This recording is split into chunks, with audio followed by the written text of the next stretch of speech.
तो हम लोग गीत बिरहा गायक साबत राम यादव, ग्राम नाभापुर, पोस्ट डेहरियावा, तहसील बीकापुर, जिला अयोध्या, उत्तर प्रदेश से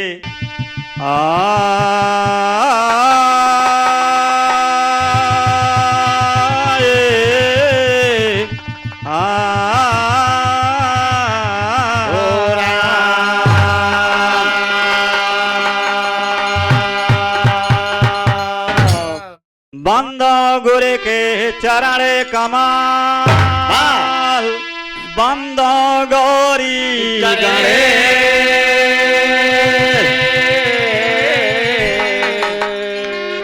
हरे बंदो पुण्य शंकर सुमा, जय जय भारत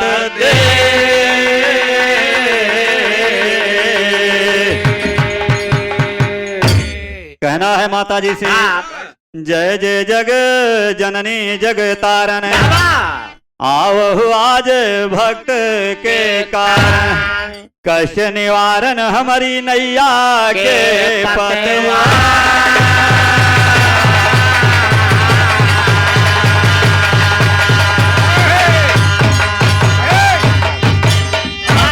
बहुत अच्छे कहना है हर चाली आवा मैहर से मायारिया ने वारिया हमारी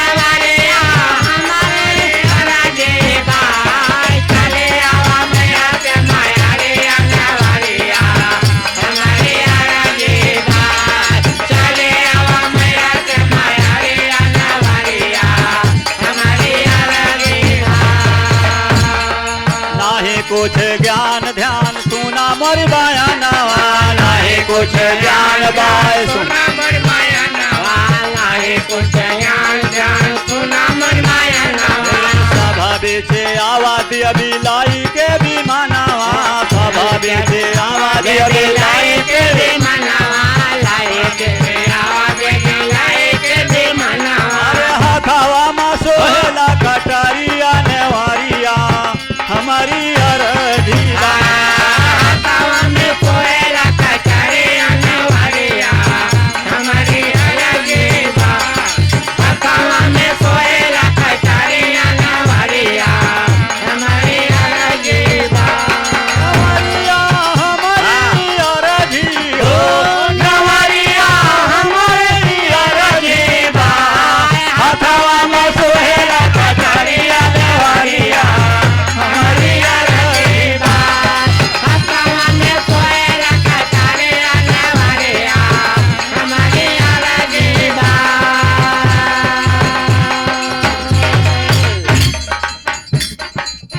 अगले बंद में क्या कहना है हारे तो हारे सहारा लैके खाड़ा हम समानावा, तो हारे सहारा लैके खाड़ा हम समानावा, सहारा लैके खाड़ा हम समानावा।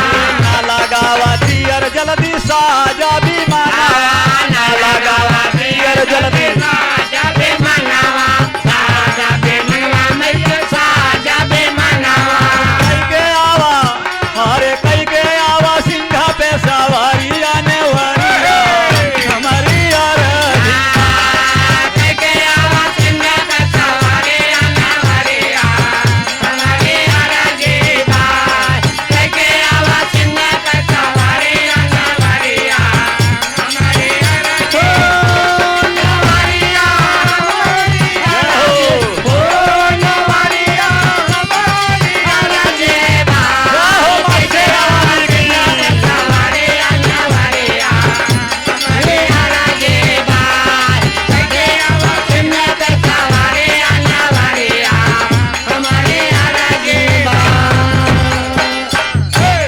भैया।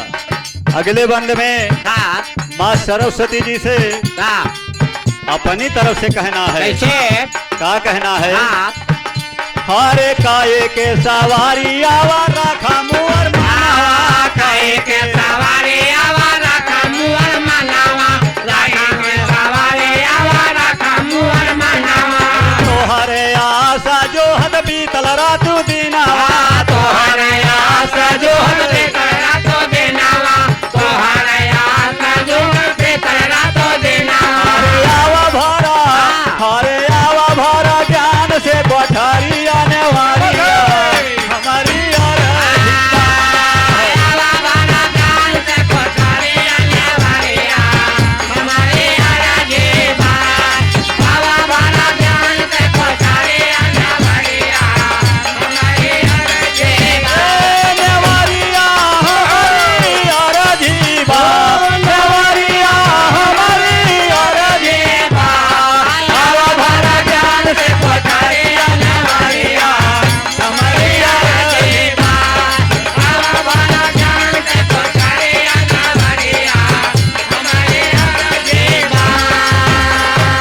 तो गीत के अंतिम लाइन में गुरु जी अपने घराने की परिचय लिखते हैं। कैसे?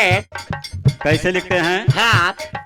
पंडित सीताराम सादा लगाए धियानावा, पंडित सीताराम सादा लगाए धियानावा, पंडित सीताराम सादा लगाए धियानावा। गुरु माधो राम जी का बनमाई मकाना, गुरु माधो राम जी का बनमाई मकानावा, गुरु माधो राम जी का बनमाई मकानावा। हरे साबस राम, हे साबस राम जो हाथ